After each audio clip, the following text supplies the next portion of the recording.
Welcome, ladies and gentlemen. We are incredibly excited, and thank you for joining us tonight for a virtual safari to one of the top destinations of the African continent, the roof of Africa, Ethiopia.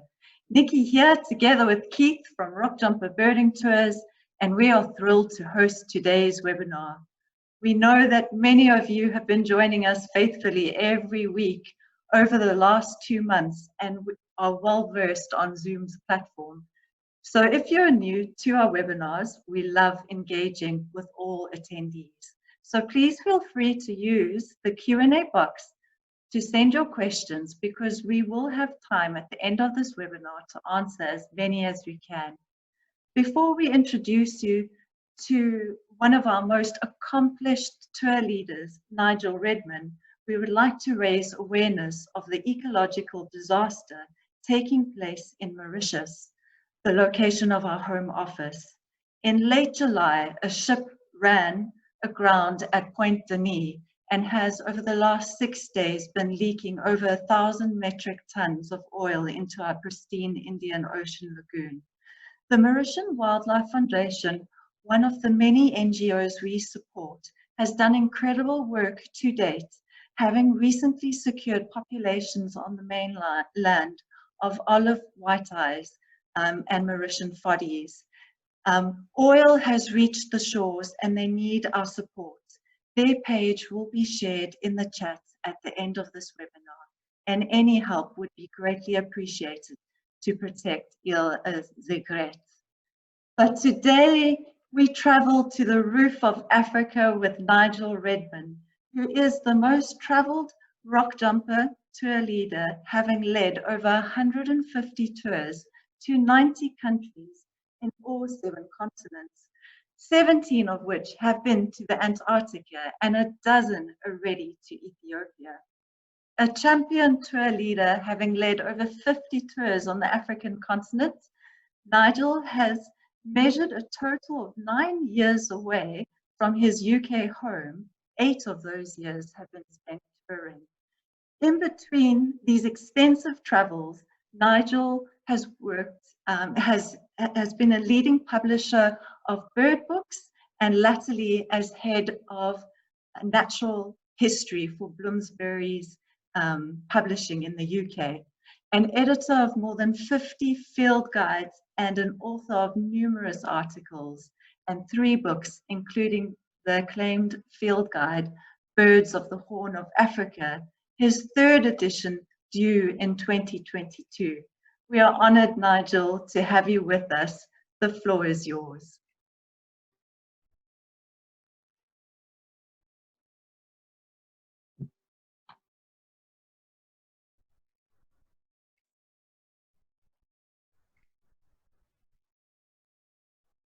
Can you hear me? Perfect. Okay. That's absolutely perfect, Nigel. Sorry, might think I hit the wrong button. Thank you very much for your very generous introduction, Nikki. I am going to talk to you this evening about Ethiopia, which is surely one of Africa's most popular destinations. It's certainly one of Rock Jumper's most popular tours, but it's also one of the very top birding destinations in Africa, and quite rightly so. It's got a huge number of birds. 870 species have been recorded from Ethiopia, and it's important for a very large number of endemic birds. It's got a lot of good African breeding species. It's got a fantastic migration flyway. Millions of Palearctic migrants pour through the country every spring and autumn. And it's got fabulous scenery, fabulous culture, wonderful people, even great food.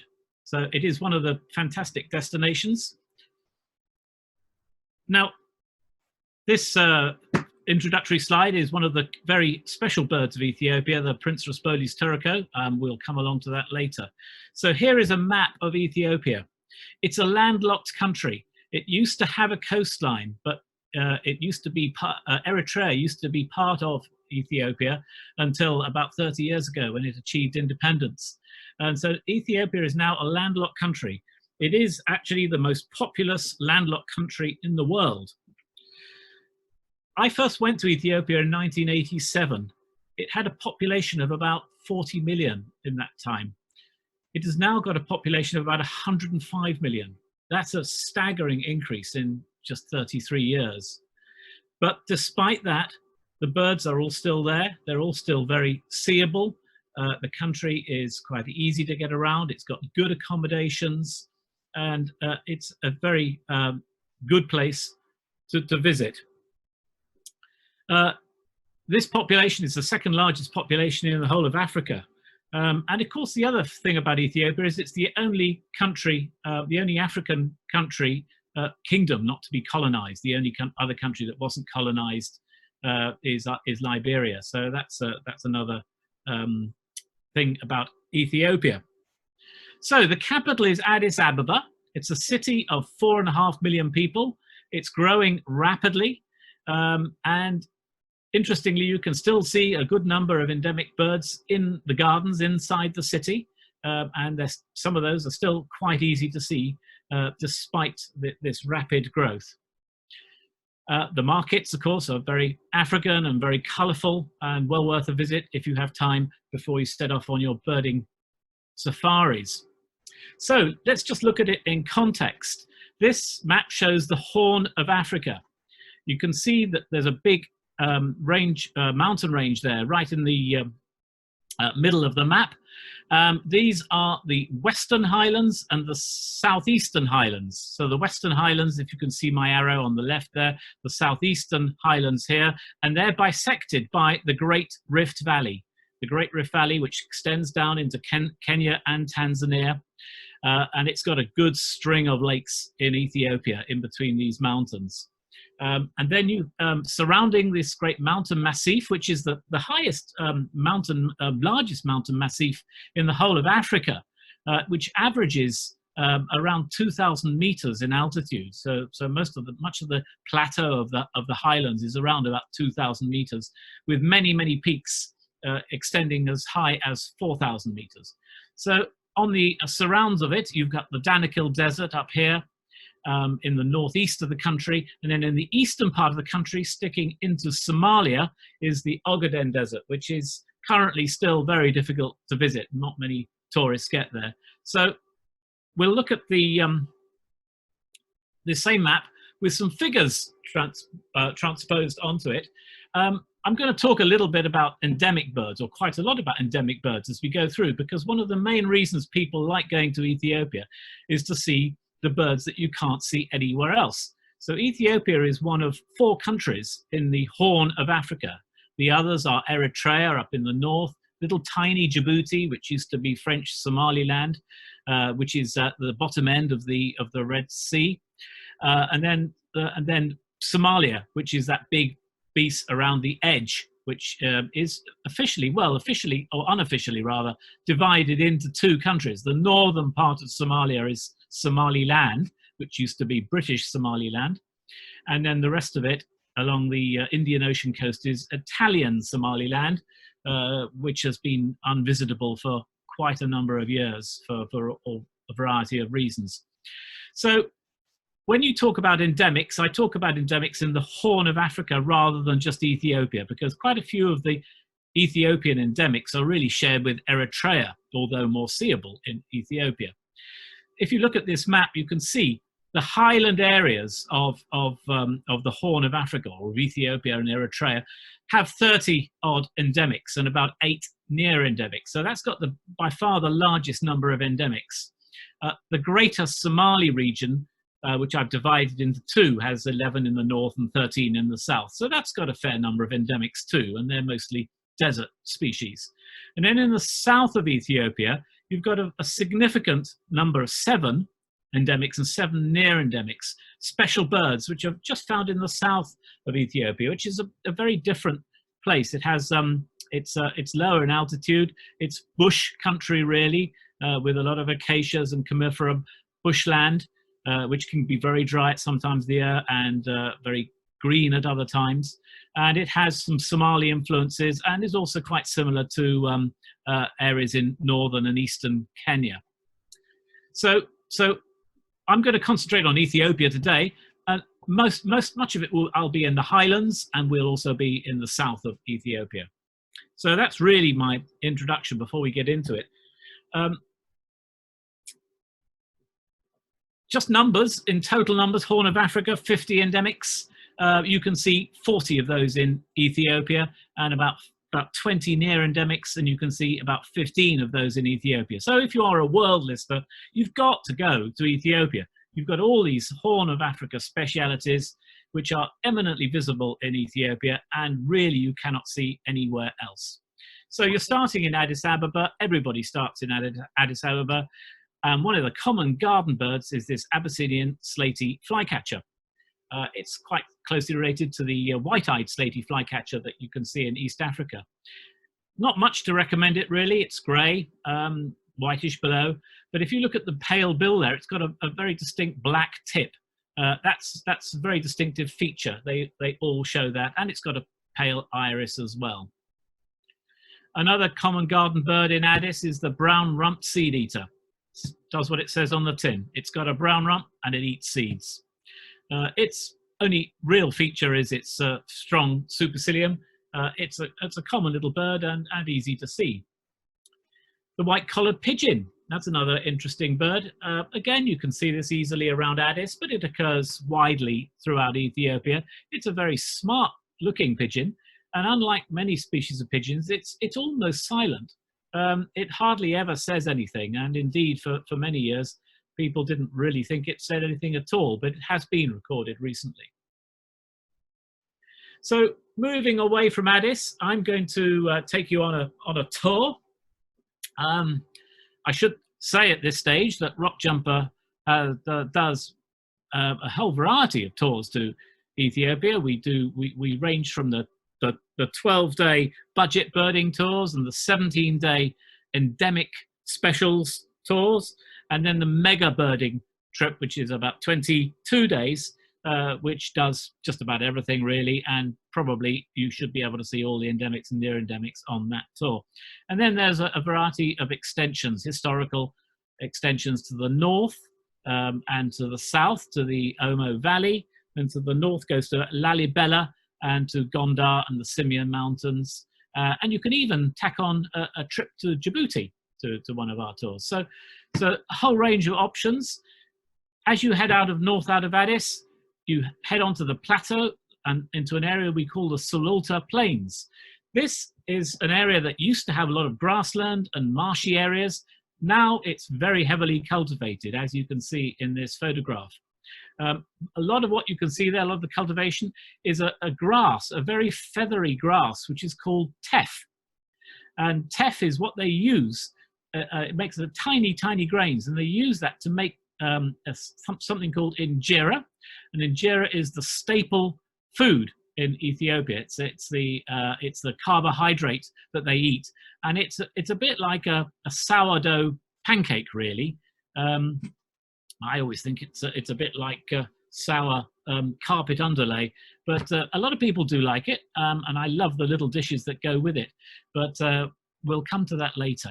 So here we've got fields of teff growing on the plateau, but what you do as you drive along, you look for areas that haven't been quite so heavily cultivated, and especially where you see little streams, and where you find a little bit of habitat like that, you can look for birds.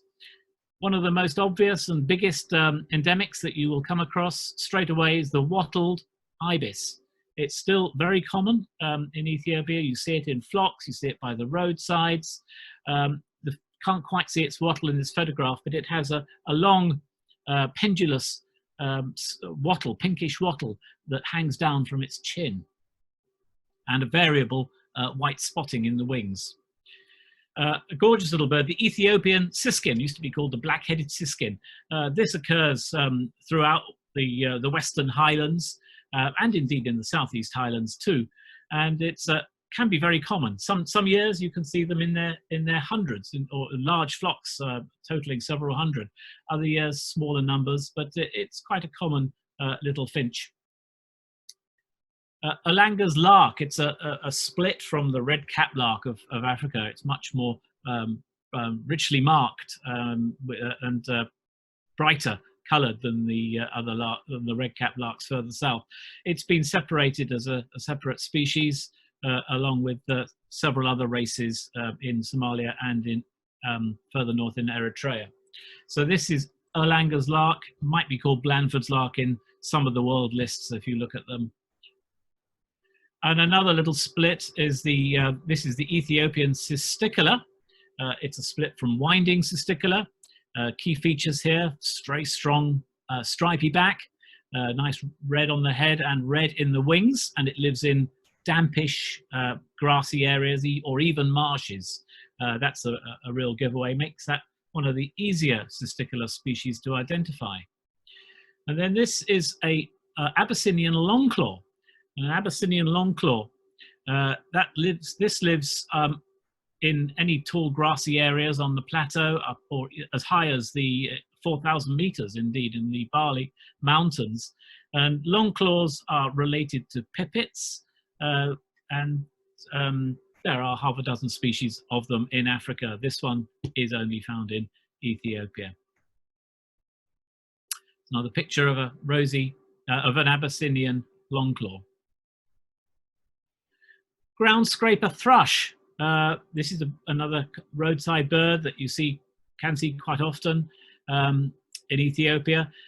It occurs quite widely in the highlands of Ethiopia, and then it doesn't occur again until you get down to southern Africa. So it's a massively disjunct population and a different subspecies in Ethiopia. And it has been proposed that this actually should be a full species as Ethiopian thrush. The BirdLife International Handbook of the Birds of the World list actually does split this species now, which is an extra endemic for Ethiopia. The blue-winged goose, tolerably common on wetland areas up on the plateau and up in the Bale Mountains as well. It's less frequently seen around Addis Ababa these days, possibly suspiciously, now that the Chinese are building lots of roads in Addis. The Ethiopians don't persecute their birds. They don't hunt their birds to eat them, but they're definitely not quite as many blue-winged geese around as there used to be around Addis, but you can still see them easily enough up in the Bale Mountains. Its closest relative are the geese in South America rather than the Old World geese. So as you go along the plateau, endless cultivation and little bits of marshes, and then every now and again you come across a massive gorge. And the plateau is punctuated by these very deep river gorges, and the hillsides are terraced, and they've been so for hundreds, if not thousands of years. And these deep river gorges, some of them come from Lake Tana, which is the source of the White Nile, and they meander through the highlands, and they're very good areas for birds, and they enable a number of species to be seen in the highlands that creep in along the river valleys from further west. So this is at a place called Debre Libanos, which is a couple of hours drive from Addis. It's one of the lodges that you can stay at, and it has a marvelous location overlooking one of these gorges. This is the view from the top. Fantastic view down to the hillside, and of course when raptors fly past, they're flying at eye level, so it's a pretty spectacular spot. You can see the river right down in the bottom there. So this is known as the Portuguese Bridge. It's built in the 16th century or so. Lammergei, or bearded vulture, is a raptor that is still tolerably common in Ethiopia. It's one of the best countries to see this fabulous raptor. This is, of course, an adult. And if you're lucky, you might even see one on the ground. It's a fantastic bird, and Ethiopia is definitely one of the best countries for seeing bearded vultures. And the gelada baboon, this is an endemic baboon, spectacular animal, can go around in troops of hundreds sometimes. There are some places where we go where you can see them in their hundreds. Debre Libanos is a place where we can see smaller numbers going around. This is, of course, a full adult male in all his finery. This is the black chat, Abyssinian black chat, and it's all black except for, sorry, I've got the name wrong, Ruppel's black chat. It's all black apart from a white patch in the wing. And that's not usually visible on a perch bird, but the great thing about this photograph is it's kindly drooped its wing so that we can see it. The white-winged cliff chat is another endemic bird, white-winged cliff chat. This used to be considered to be closely related to the mocking cliff chat, which is widespread throughout Africa. But genetic research recently has shown that this species actually is has been reassigned to the genus Monticula, which makes it a close relative of the rock thrushes, of which there are several species in the Old World. So not related to the cliff chats after all, despite its name. But this is white-winged cliff chat, only found in the western highlands of Ethiopia, not in the southeast highlands. And Abyssinian black wheatear, or just Abyssinian wheatear, this has had a checkered taxonomic history. Sometimes it's lumped with the mourning wheatear of the Middle East, and also with Shallow's wheatear of East Africa. The usual practice these days is to lump it with the Shallows and keep it separate from the mourning wheatear. But Abyssinian wheatear is its name because that's that's where it was first named from. This is, of course, a male. The females are much browner. And the white-billed starling. Starlings are a well-represented group in the region, and the white-billed, of course, is an endemic. It's the only one with a white bill. And there are 6 species in the Horn of Africa, and 3 of those are endemic. When it flies, you can see exactly why it's called white. They call them the chestnut-winged starlings. And francolins. Francolins is another group which is very well represented in the Horn of Africa. There are 5 or 6, depending on your taxonomy, 5 or 6 endemic species in the region. This one is Urkel's francolin, and you can see this on the rocky hillsides around those gorges in the Western Highlands. It's almost endemic to Ethiopia, but it does extend a little bit into South Sudan, and there's also a thriving introduced population on Hawaii. So this is Urkel's francolin, but the real special francolin is this one. This is Harwood's francolin. This is only found in a really rather small number of deep river gorges in the Western Highlands. It's a very, very localized species. The Gemma Valley is the site that a lot of people go to see it. Provided you get up early enough in the morning, it's pretty accessible, and you can see it often just from the roadside. Harwood's francolin, it's one of the great ones.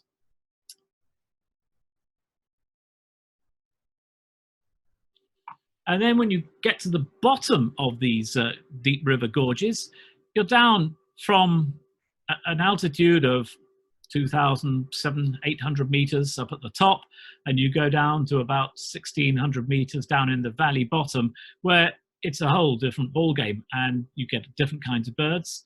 And this is another just about endemic. It's called red-billed pytilia. It just creeps a tiny bit into Sudan, but it's effectively an endemic. Red-billed pytilia, quite shy. Not normally only see it maybe once or twice on a trip, and it's a great bird to see. And another speciality is the this seed eater. Seed eaters are also very well represented in the Horn of Africa. Quite a few endemic species of seed eaters. This one used to be called white-throated, but yellow-rumped is its other name. the white-throated, there's a white-throated seed eater in South America, which is why it was renamed as yellow-rumped. But yellow-rumped is not a particularly helpful name, because many of the seed eaters in the region have yellow rumps. A more widespread species is this. It's a fox kestrel. It's a massive rufous-coloured falcon. It occurs all the way across from West Africa, and this is what probably its most easternmost outpost, I suppose. It's not terribly easy to see in Ethiopia, but the Omo Valley is a good site for it. It's a magnificent bird. And then moving elsewhere, these are the Tisisat Falls, which flows out of the river from Lake Tana, and is the highest waterfalls in Ethiopia. Fabulous place. It's not a place that tours often go to, but it's a very scenic area. That's up near Bahir Dar, which is near Lake Tana. I talked about food earlier, and so this is a traditional, a fairly fancy traditional Ethiopian meal. So at the bottom there, you've got the injera, which is this great large flat piece of carbohydrate, this sourdough pancake. And then various dishes, little vegetable dishes and meat dishes. And the meat dishes are usually called wat. And there are different kinds of meat dishes, often very spicy, and then some vegetables as well. And you don't use cutlery, you just break off a piece of your injera, and you pick up the side dishes with that, and then just put it in your mouth. And it's normal to share. So you have a big plate in the middle and everybody shares. But that may change. In current circumstances, maybe we'll all have individual portions in future. On the cultural side, I mentioned that you can do a few side trips out to do historical extensions to our tours. This is Lalibela. This is really one of the wonders of the world. So you've got a great big piece of rock, and they've excavated down and carved churches out of the rock. It's truly extraordinary. It is an amazing sight to see. So this is Lalibela. There's another shot, Lalibela. And there's a lot of culture in Ethiopia. It's a very ancient Christian country. A lot of very old churches, and some fascinating places to go and visit. Gondar is another place that you can visit. This castle goes back to the 16th century in Gondar. Well worth a visit. And some of the icons and the paintings inside some of these churches are truly amazing. The Simeon Mountains up in the north, these have big troops of gelada baboons, absolutely fantastic to see. As I said before, several hundred strong sometimes, and they give you great photographic opportunities too. Marvelous animals. And then the other big mammalian speciality up in the Simeon Mountains are the Walia ibex. This is a fabulous male Walia ibex. The only place in the world where you can see this animal. The Highlands, if you look at that map again, or remember the map that I showed you at the beginning, on the eastern side of the Western Highlands, so that's sort of bordering where the Great Rift Valley is, you have this enormous escarpment where the Highlands, they drop from an altitude of well over 3,000 meters, and they drop right down to 14, 15, 1600 meters down at the bottom. So you've got this great big drop and fabulous views from the top, but these slopes here at the top are the habitat for a very special bird. This is the Ankoba serin, another one of these seed eaters. was only discovered in 1979. It was actually discovered by John Ash, who was one of the great pioneering ornithologists in Ethiopia, spent quite a lot of time there, and ultimately published an atlas to the birds of Ethiopia and Eritrea, and also one for Somalia. So this is the Ankylosarin, and there's a great site you can go and see these at on the escarpment of the Western Highlands in Ethiopia. And at the bottom, it looks like this. And this is a very different area, much lower in altitude. And down here, another seed eater. This is yellow-throated seed eater. This species actually went missing for about 100 years. It was known from 3 specimens taken in the 1870s or so, I think. And then it was rediscovered about 100 years later by John Ash and Tom Gullick, I believe it was. And they found it again at this site, and it's since been found at a few other sites, but not very many. And it's tolerably common in the very small range that it occupies. So this is yellow-throated seed eater. Then as you move into the Rift Valley towards Ethiopia's most famous, probably most famous national park, Awash National Park, the habitat changes. In the background in this picture, you can see Mount Fantali. It's an extinct volcano, and around it, you get little outcrops of rocky black lava and black rocky areas. And there's a few birds that particularly like this habitat. The striolated bunting is one. These chestnut-headed sparrowlarks, they quite like that too, this habitat too. There's got a male on the right and the female on the left. That's chestnut-headed sparrowlark. But there's a key endemic that you find in this area, and this is the somber rockchat. Somber rockchat. I know it's not the most exciting looking bird in the world, but it is one of the most localized birds in the world, and you really have to go here to see it. It's brown, almost all of it. And one of the key features here is if you look at the undertail coverts, can you see the fine barring on the undertail coverts? Just faint barring, I should say, on the undertail coverts. And that's a key distinguishing feature from the fairly similar brown-tailed rockchat. It's all exciting stuff in Ethiopia.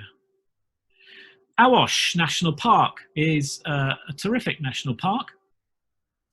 It's more like a typical East African safari park, really, with grassland areas and bush country. There's also a very nice deep river gorge. The Awash River cuts through a very deep gorge. And there's even the Awash Falls, a little small area of waterfalls. So this is the Awash Falls Lodge, perched on the top of the hill here, of the escarpment. And it gives fantastic views over the park, and it's a wonderful little lodge. These are the Awash Falls. Not a particularly big series of waterfalls.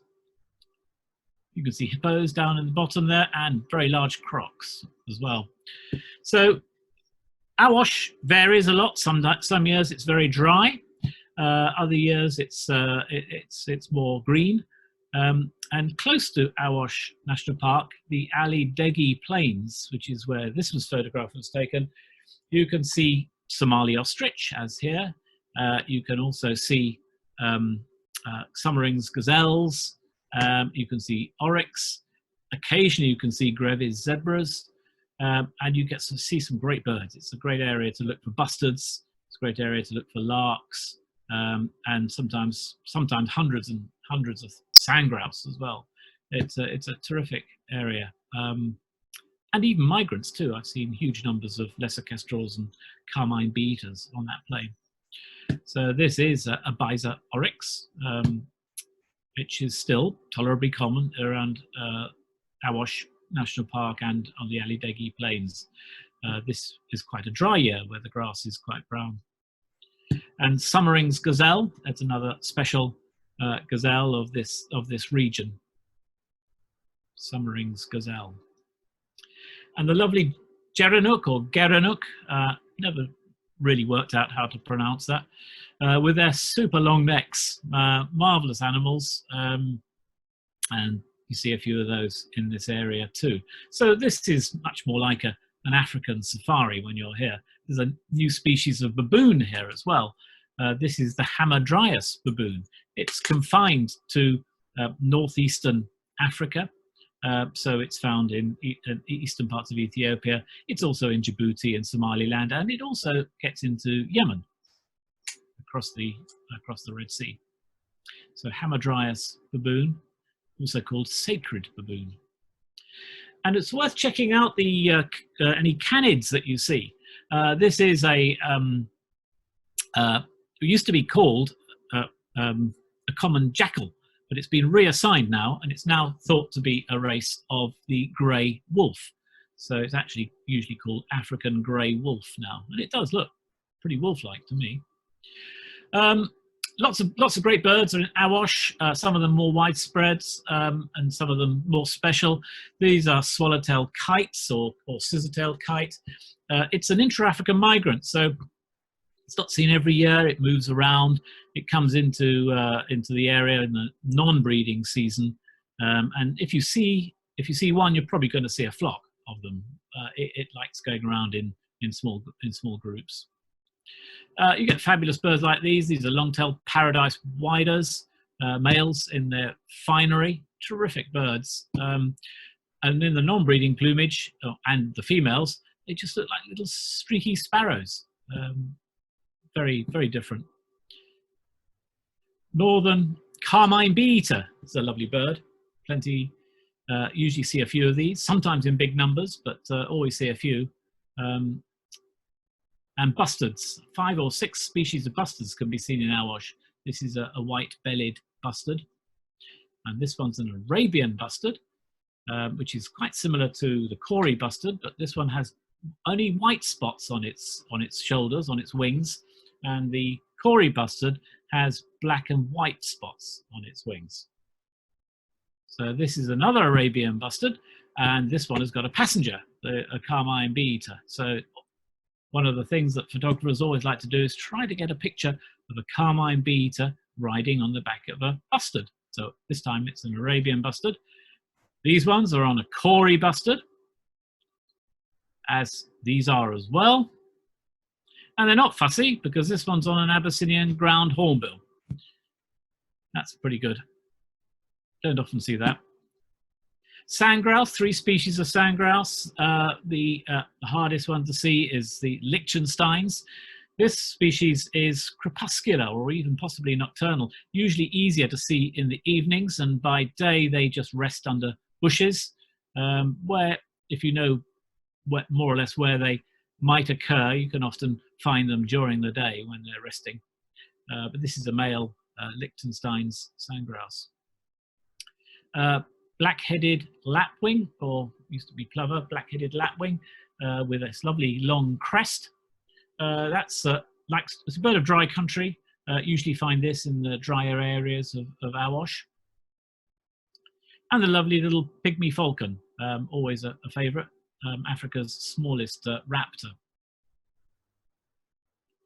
Then moving south down into the Rift Valley, you've got I mentioned about many different lakes.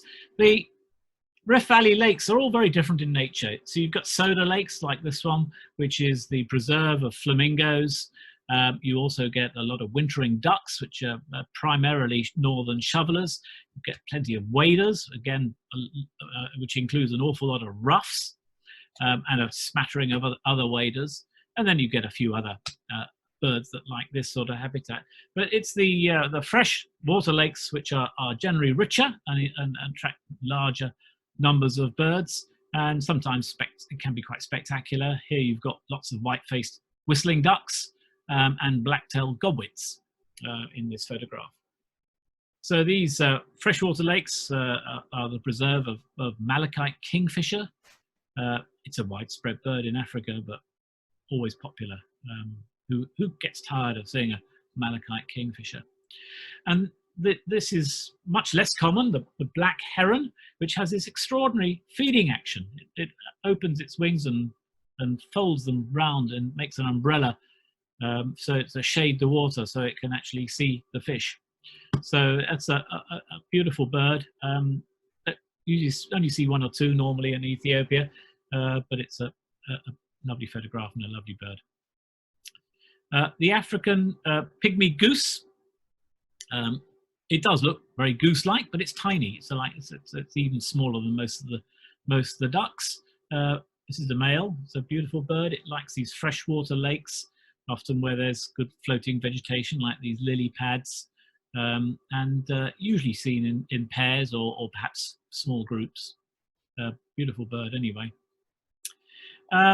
It's an endemic. This is a recent split, the Abyssinian waxbill.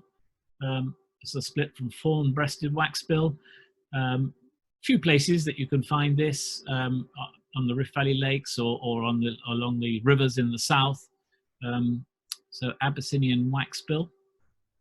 The black-crowned crane. It's pretty much at the edge of its range here. This bird occurs all the way across from West Africa, but it doesn't really get any further east than it does here in the Rift Valley of Ethiopia, and it doesn't get much further south either. So black-crowned crane. This is Lake Awassa, one of the other freshwater lakes where there's a thriving fish market. It's always a great place to go and watch pelicans and marabou storks and kites and egrets, and lots of birds, and hammercocks as well, which all come and try to take the waste from the fish. That after the fishermen have gutted the fish, they throw the other bits back, and these birds like to get a piece of the action. So it's always an interesting place to go to. And accommodation in Ethiopia is pretty good. This is one of the lodges are getting better and better, really. This is one of the lodges on Lake Langano, where it's extremely comfortable. That last time I was here, there was a pair of lemon doves actually nesting in the roof of this lodge, and the birds themselves would come down and to a little a water feature in the garden to drink. And lemon doves are pretty shy birds. Often you only see them whiz past in the forest, so it was very special to see them well here. So apart from the water birds, there's good acacia woodland in the Rift Valley, and this has got some good birds as well. So you've got Bruce's green pigeon, as here. You've got Eurasian hoopoe. This is the Senegalensis race, the local race. So this one would be a breeding bird here, not a migrant. And then the thick-billed raven. Thick-billed raven is actually the world's largest passerine. So crows are still passerines, allegedly songbirds, though you wouldn't really guess it from their song. But what a massive bill! Astonishing birds. And you still see quite a few of these, and especially in the Rift Valley. Black-winged lovebird. It's an endemic lovebird. Lovebirds are very small parrots, very often go around in pairs, hence their name. And another endemic parrot is the yellow-fronted parrot. Again, see this around the edges of the Rift Valley. It's a good place, sometimes up in the Bale Mountains as well. Banded barbet is an endemic. It's only found in Ethiopia and Eritrea. Comes in 4 races, but they're all very similar. But it's one of the special barbets, and a very smart one too.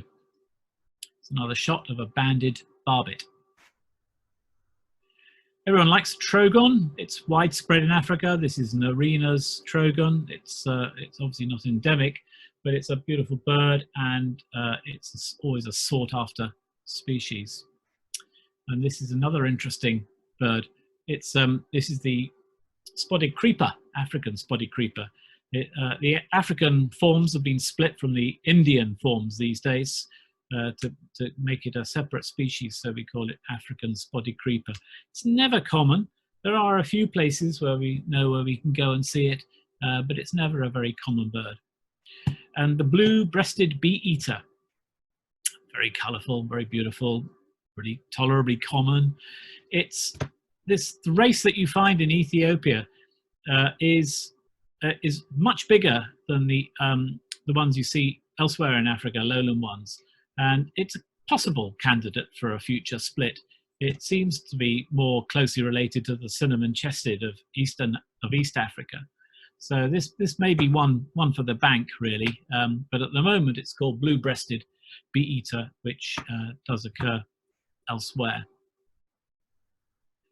Then, leaving the Rift Valley behind, we're going to climb up into the Bale Mountains. This takes us up into some wonderful bits of forest, native habitat. There's still quite a bit of it intact, although obviously a lot of it has gone. And here we get a whole suite of new species. So this is Abyssinian oriole, Ethiopian oriole, endemic oriole, obviously very closely related to the black-headed oriole, which is a widespread lowland species. The white-cheeked turaco, it's not quite endemic. It's just found just over the border into Sudan, but it's really effectively the only place you can see this is in Ethiopia. It's quite common, fairly easy to see in a few places, but a beautiful turaco. And then the Abyssinian woodpecker, or used to be called golden-backed woodpecker.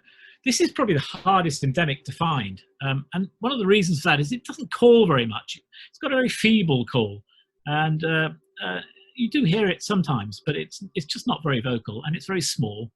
I've never missed it yet, but it's one I always worry that I might miss. But it's a lovely little woodpecker, and there are some good sites to look for it.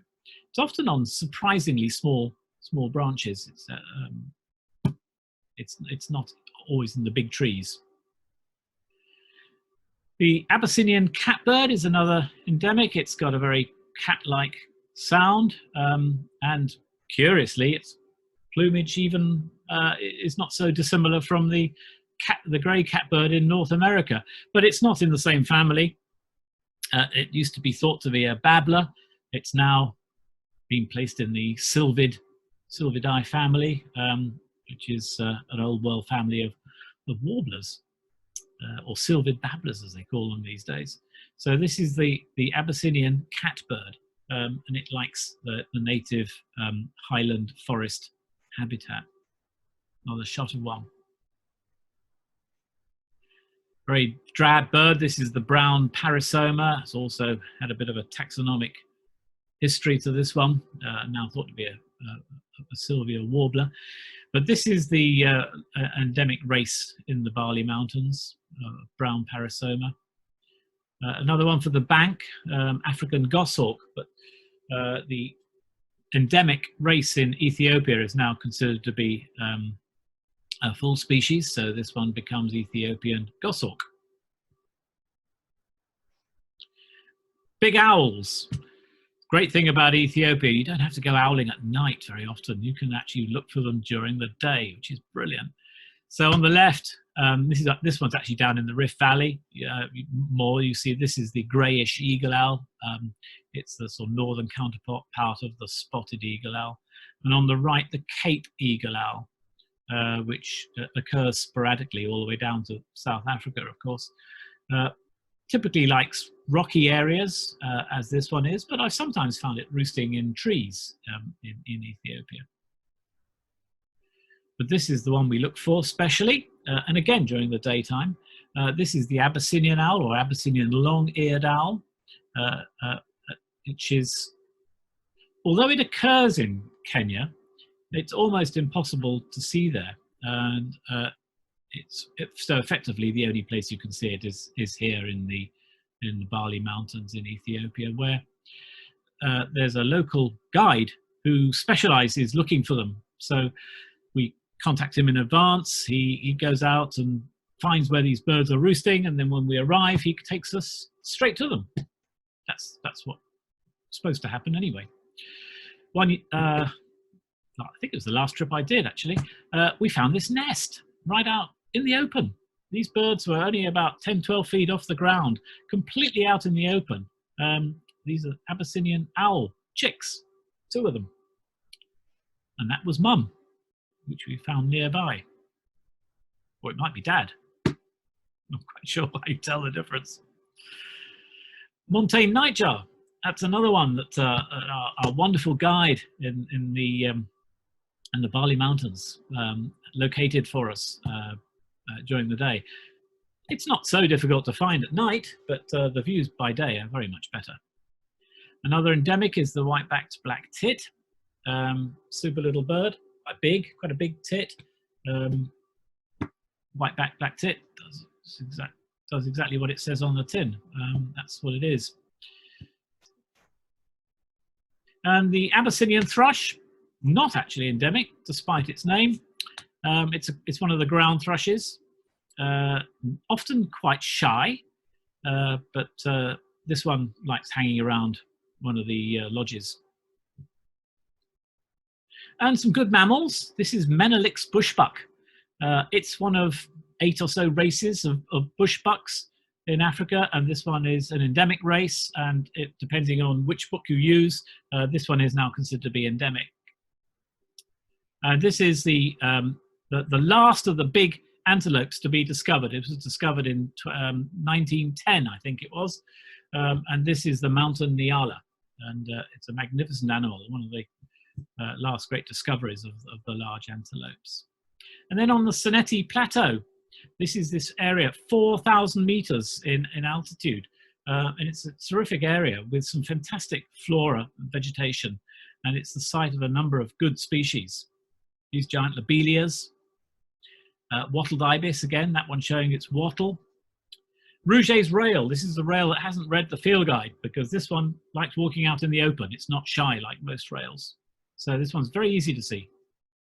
Spot-breasted lapwing is another endemic. Very usually find that in flocks, especially on the plateau. This is another shot of a spot-breasted lapwing. And red-billed chough, this is a species that occurs in the Bale Mountains as a very disjunct population. It's quite a common bird across the Palearctic, but it occurs just in this isolated population in the Bale Mountains. And 2 other species do the same thing, ruddy shelduck and golden eagle. So its nearest relatives are miles and miles away. And the simian wolf, this is or Ethiopian wolf, actually, these days. Very rare now. It's only found in the Bale Mountains, the simians, and Bale is much easier to find. Thought to be fewer than 300 of them left. This is a couple that we saw just playing. Absolutely wonderful sight.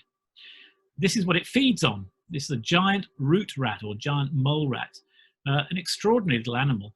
It lives mostly underground, but it's got its eyes right at the top of its head. This is so it can just poke its eyes out and have a look around to see if it's safe to come out. And there's another one. Again, you can see the eye right at the top of its head. Stark's hare. This is a very well-marked species of hare that lives up at these high altitudes. And there's lots of other little rodents. These are Blick's grass rats, which occur in profusion, providing food for probably quite a few things up on the Sanetti Plateau. And these wonderful cranes. I've forgotten the name. Anyway, these are quite widespread, but very, very patchy and not very easy to see normally. But these wattle cranes, it's come to me. But they occur in a few pairs on the plateau, and most years we can find them. Francolins are special, as I said before. This is chestnut-naped francolin. It's only found in the Horn of Africa. And this moorland francolin is now a new endemic because it used to be found in Kenya as well, but the Kenyan ones are now thought to be a different species. So this is moorland francolin endemic to Ethiopia. And if you take the Djibouti extension, you can look for the Djibouti francolin too. So leaving the Bale Mountains behind, this is one of the, we say there's wonderful lodge at the Bale Mountains. I didn't take a picture of the lodge, but this is the view from it. Marvelous place.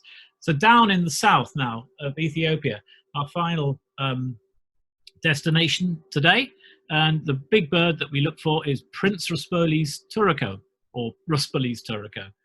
He was an Italian count or prince who was exploring in Ethiopia in the late 19th century. He was the first person to collect this bird, and shortly after he collected it, he got run over by an elephant and killed.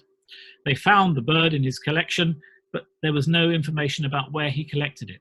50 years later, it was rediscovered, and then it went again missing. And then back in the 1970s, I think, it was found again in southern Ethiopia and has now got, we now know where it is. It's got a small range, the southern edge of the southeastern Highlands, and surprisingly, areas with not so many big trees, really. It lives along riverine areas, really, watercourses with a few larger trees. Like all the turricos, these magnificent red wings in flight. And then down to the Leban Plain, this small, heavily grazed, heavily populated plain is almost the only remaining home of Archer's lark, a very rare species of lark, probably fewer than 100 individuals left. And the real problem is that it has to coexist with all these people and cattle. So the plain can look very dry and the grass can be very short. Sometimes it can look like this, where there's a lot of grass. Very hard to find the larks when it's looking like this, but they're there. This is a Somali short-toed lark. It's also it's a regional endemic, but it's common on the plain. And this is Archer's lark. Used to be called Sidamo lark and sometimes called Leban lark after the Leban plain. But Archer's lark was first discovered by Sir Geoffrey Archer in 1922, I think it was, around about then. And he found it in Somaliland. And then it's never been seen there since, but it has been rediscovered in Ethiopia, just on the Leban plain and one other place. And near the plain, we also look for Salvadori's seed eater. This is one of the more colourful seed eaters with a lovely black and yellow pattern on the throat. And there's another individual. And this one's for Clayton. This is the white-winged dove or white-winged collared dove. It occurs along the Wabi Shabeli and the Juba rivers in Somalia, and just creeps into southern Ethiopia in a few places. Just got to know where to stop. And the Juba weaver has a similar distribution. It's a species of weaver that occurs just along those rivers in Somalia, just creeps into Ethiopia in a couple of places. And this one is attending its nest. And Yabelo down in southern Ethiopia. This road is the road that leads down to Kenya. So this is a habitat that is much more bushland areas, quite different from what we've seen before. This is a particularly wet year where it was very green, and you've got lots of these wonderful tall termite mounds. And the red and yellow barbet is particularly fond of these termite mounds. This is a more widespread species, but I mean one of the more spectacular barbets. Starlings, lots of good starlings. I love the golden-breasted starling. That really has to be one of the best. It goes around in small flocks in these dry areas of southern Ethiopia and extends down into eastern Kenya. Very common, superb starling. There's plenty of these around in East Africa as well as in southern Ethiopia. And the much less common Shelley's starling, which is similar, but it has a different coloured eye and lacks the white band across the breast. And the white crown starling is another special of the Horn of Africa, just gets into northern Kenya as well. It's a really big starling, white crown starling. Lilac-throated, lilac-breasted roller, but the form here only has lilac on the throat. And again, it may be a separate species one day. It's one for the bank. Somali courser is found in this area. Red-naped bush shrike, it's quite a shy bird. Sometimes you can coax it out. It's a special for this southern area. The northern grosbeak canary likewise is found in northern Kenya as well as southern Ethiopia. It's a huge great canary with a massive bill. This is a male. And the Somali bunting, lovely little bunting, quite closely related to the golden breasted bunting of East Africa. Larks are big in Somalia especially, but there's some pretty good ones. This is short-tailed lark. Look at that stout bill. It hammers into the ground looking for grubs and insects with that bill. I've seen it do it, and it's an amazing lark. The vulturine guinea fowl is a wonderful guinea fowl, my favourite of all the guinea fowls. Goes around in big gangs in the dry bushland country of southern Ethiopia. And this is the white-tailed swallow, only found in 1946 by Con Benson, just down in a very small part of southern Ethiopia. Got a tiny range, just lives around a small area of these villages in southern Ethiopia, and that one is showing its white tail quite well. And Straisman's bush crow, perhaps the most celebrated of all of the southern birds here, again has a very, very small range, which has been proved to be confined to a small rain shadow area in southern Ethiopia. The habitat all around looks eminently suitable, but it only occurs in this fairly small area, which correlates exactly with a certain temperature and a certain humidity throughout the year. So it's got precise habitat requirements and therefore must be quite threatened, although it's tolerably common when you do get there. Another shot of one that I spent a bit of time trying to photograph. And if you take the mega tour and you go down to the extreme south of Ethiopia, this is the black-fronted francolin. It's a recent split from the chestnut-naped. It's much grayer, has no chestnut on it, and it's, by some of the world lists, it's regarded now as a good species. Only occurs in extreme southern Ethiopia around the town of Mega. Black-fronted francolin. And also in the same sort of area, this is masked lark. Difficult, it does occur in northern Kenya, but not easy to find in northern Kenya. Not easy to find in southern Ethiopia. There's a few places where you can look, but it's a fairly poorly known bird. So this is an adult masked lark, and this is a juvenile masked lark.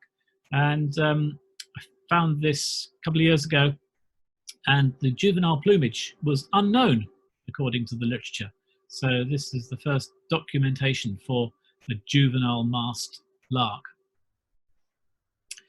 And if you take the northern extension, another bird that you can look for is this white-headed babbler. It occurs up in northwestern parts of Ethiopia, sort of west of Gondar, and it's otherwise only found in Sudan, so it's a difficult bird to find. White-headed babbler. And popular bird as always, it's a bit more widespread, but Egyptian plover. It creeps along several of the larger rivers in Ethiopia, and it's always a popular bird, and what could be finer than seeing an Egyptian plover? And I will finish with this cheesy photograph of sunset at Lake Langano, because I couldn't think what else to finish on. So that's it. That is my talk on Ethiopia.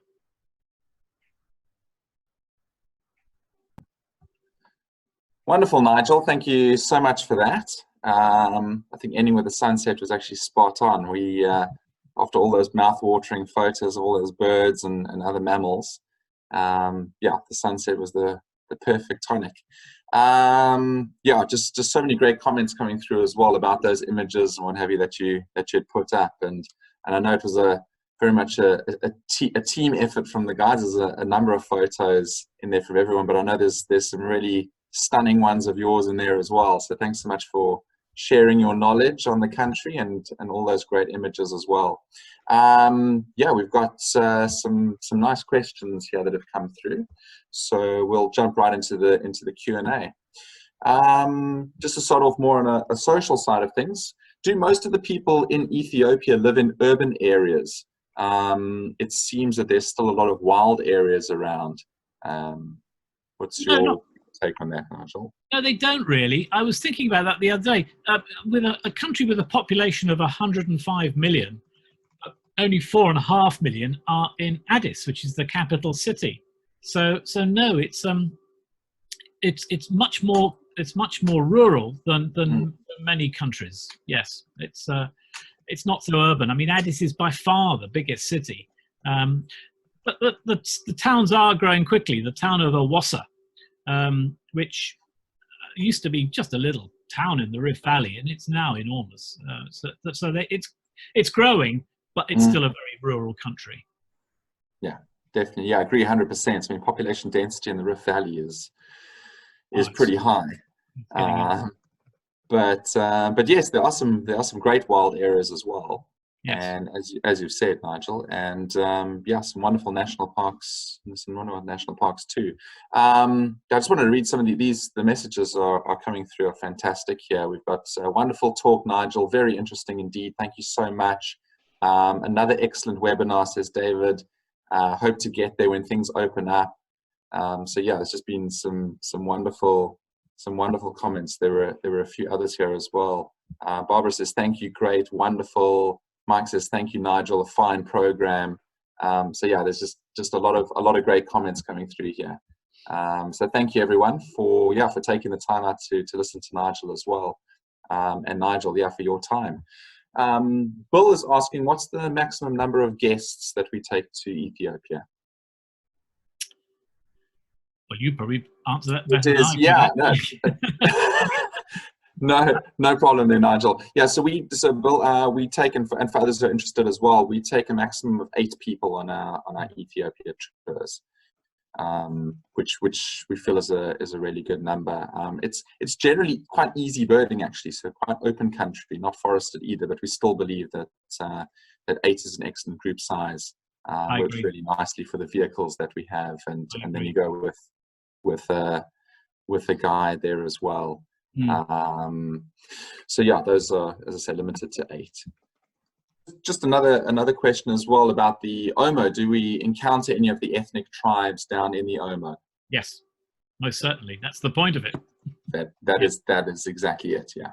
I didn't have any room to put in the Omo extension, which is more cultural than for birds, of course. But yes, absolutely. Yeah, absolutely. No, that Omo Valley extension is actually an incredible trip. As Nigel says, I mean, there's only so much time, so there's only so much that you can include. And Ethiopia is so diverse, but the Omo Valley really is an extraordinary place to visit. And you spend a great amount of time with the tribes and interacting with them, and you get to see a variety of the different tribes in that area as well. It's a pretty extraordinary cultural experience getting down into that remote part of Ethiopia. Yep. Another question here, what is internet access like, and also is malaria an issue during the tour? Internet access is it's pretty good. It's pretty good. It's not bad. It's a bit patchy. It comes and goes. It depends where you are, but mostly it's okay. Malaria. Malaria. Yes, I would take the tablets. I think most of the time you're probably too high, but we do go down to lower areas, and I do personally take the tablets. I think the risk is generally quite low, but better safe than sorry. Yeah, absolutely. So just another one here. Let's have a look here. What is the average bird list number attained on a 12-day trip? If it's your first time traveling in Ethiopia. So just to answer, I'll just step in there and answer that one quickly. We typically get 400 plus species on a 12-day trip. So probably somewhere between 400 and 450. If you take the longer 17-day comprehensive tour, you'd be looking at 500 plus. species typically. So that would be your totals. That it's a lot of birds in a short amount of time. It's a very birdy trip. In fact, our first day of the trip, we typically on the route that we follow, we would go from Addis Ababa and drop down into the Rift Valley and finish up at Lake Awassa. And what you do is you just hop between all these wonderful Rift Valley lakes, and with all the surrounding vegetation and whatnot. And during a day like that, that's the first day of the trip. You typically do the checklist there at night, and you'd end up with between 150 and 170 species without really trying. I mean, you're just immersing yourself in this amazing habitat, and it's pretty extraordinary. So yeah, that gives you an idea of the numbers there. Yep. So let's just have a look here. You mentioned that Ethiopians don't hunt the birds. I've heard that they respect nature more than many other places in the world. Do you have any insight about why that is? That's a good question. No, not really. I don't know. I don't really know why. Yeah, I guess it must have something to do with the cultural beliefs and just what's become social norm, I guess. And a lot of these beliefs, I guess, and the way people interact with nature and what have you, often has some sort of religious connotation as well. Yes. But it just seems to be, and it's across a number of tribes as well in Ethiopia. Yes. I mean, yes. And they all seem to respect nature in the same way. Yep. Another question here: what sort of vehicles do we use on the tours? Well, it can vary. I've done trips with coasters, which are those sort of big mini buses. I've done trips with 4-wheel drives. It varies. It sometimes depends on the conditions. Yeah, I think that's absolutely right, Nigel. Yeah, it's very much condition dependent. Usually the roads are okay. We can take a coaster bus, and then we keep everyone together in one vehicle, which works really nicely. And the coaster is also nice, high wheelbase, and can get around really well. Also, the roads are generally improving as well through Ethiopia, much like the internet. The question about internet earlier as well. We're just finding more and more places getting better and better as far as internet access goes, and better connectivity. But yeah, if conditions are really poor, then we can always use 4-wheel drives to get around, which we used to do more 10-15 years ago. But where possible, we like to try and keep the group together as much as possible. Always tends to work really well. They're great vehicles, the coasters. A little bit slower, really but that's actually not so bad if you're looking for birds when you're driving along.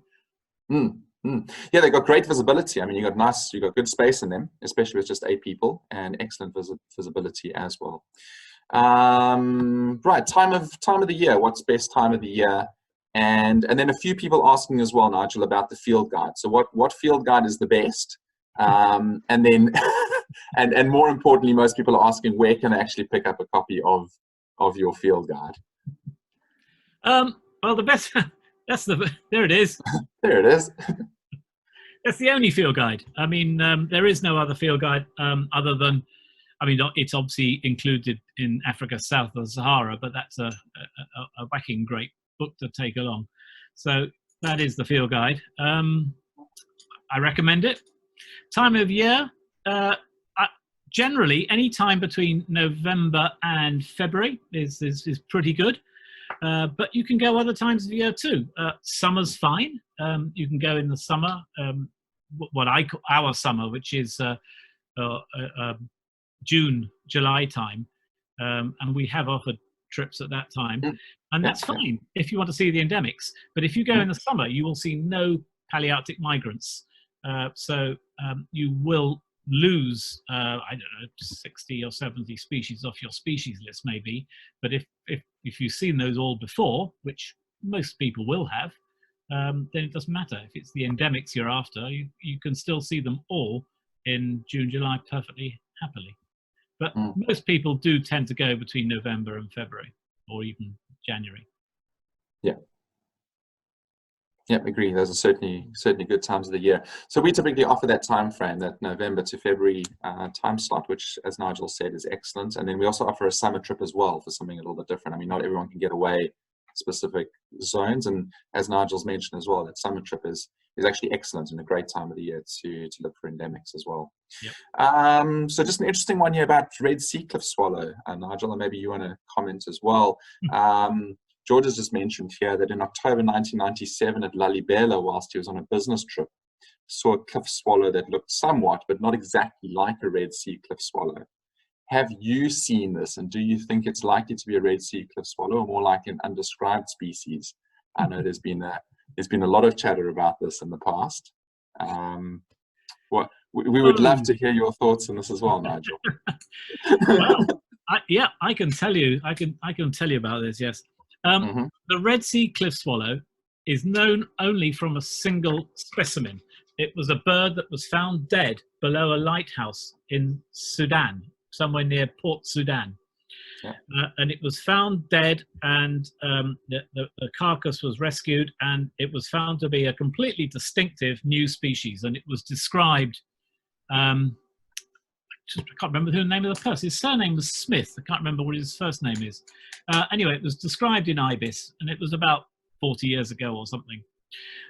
It's never been seen since. No one knows where it breeds or where it was going to or from, if it was on migration. It probably breeds in somewhere in the hills in Sudan, would be my guess. But no one knows. It's only known from that one male specimen. Secondary to that, I was with a group of people back in the end of the 80s, and we saw some birds which we thought were cliff swallows. And they weren't red sea cliff swallows, and they didn't fit anything else. And together with Steve Madge, Steve Madge and I published a little note about those in Scopus, and quite a number of people have claimed to have seen these birds subsequently, but it's still not been nailed down, and we don't know what they are, or if they exist. So that's another mystery. And then this is something almost no one will know about. I've just been sent a paper, a draft of a paper that's been submitted to the Bulletin of the African Bird Club, where they're claiming a new species of martin in Ethiopia. Wow. And the evidence looks quite strong. A sort of cryptic species that's gone unnoticed. So you're the first to know about it. Well, the whole world knows now. Well, you let the cat out the bag there, Nigel. That's very, very interesting. Wow. Yeah. Very interesting. Yeah, things to be discovered. But the red sea cliff swallow, that would be lovely to see, wouldn't it? Oof, that'd be amazing. Yeah, as you said, there's still things to be discovered and found. Just another one quickly here. We've got. Do we see the wolves that's the Ethiopian wolf on all the trips that we do? If we go to the Bale Mountains, we see the wolves. I've never missed it yet, but they do have bad years. There are years when the distemper gets into the population and they die off. As I say, I've never missed it yet, but there are times when it's difficult, but the Bale Mountains is the place to go. Yeah, without a doubt.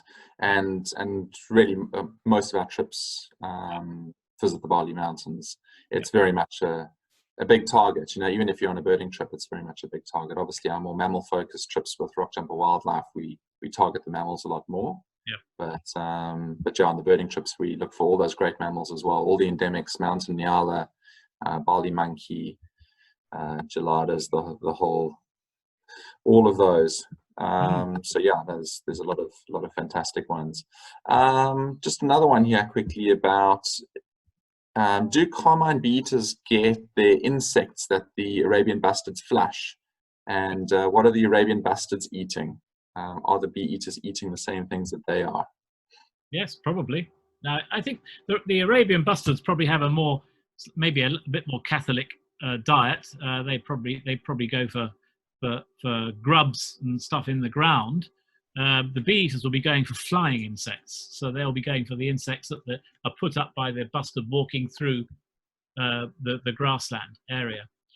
Whereas the bustard will probably won't actually manage to snap too many flying insects. It probably goes for the grubs in the ground. But I'm sure that overlaps a bit. Excellent. And then we've got time for another 2 here quickly. So just quickly, long drives and long hikes. Nigel? Not so many long hikes. In fact, no, not really any long hikes. Maybe some long ambles around sort of a lake or something, but no real long hikes. Long drives, yes, a few long drives. One of the worst is coming back, is going down, is in the Rift Valley, where they still haven't completed this new road. It's just been going on forever. They built a new stretch of road to replace it, and they've still only done about a half of it last time I was there. It may be completed now, but they did this new stretch of road, but the old road was all full of potholes, and in the new road they put in speed bumps, approximately 1 every kilometre. So you can't go much faster on the new road than you could on the old road. Yeah, the way that it goes. And Nigel, just another one quickly on the, is there a best time to see the wolf puppies? I've never seen puppies, actually. So I don't know. I can't answer that one. I have no idea when a good time to see them. I've only ever seen adults. Yeah, I'm in the same boat. The photograph I showed of the 2 wolves playing, I showed a couple of photographs of them playing.